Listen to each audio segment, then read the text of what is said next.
Ready to book your exam? Here's how to do it via APMG at the right time. 1. Complete training first.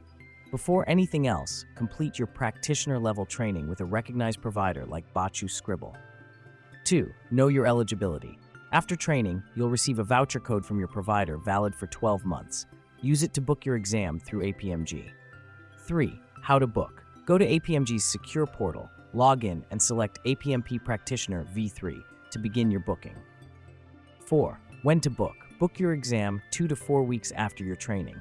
It keeps your knowledge fresh and gives you time to review and practice with mock exams. 5. Rescheduling rules. Need to reschedule? You can up to 72 hours before the exam. But be aware, rescheduling fees may apply. Check APMG's policy carefully. Scheduling smartly means your training stays fresh, your motivation stays high, and your exam stress-free. You now know exactly how and when to book your practitioner exam the smart way.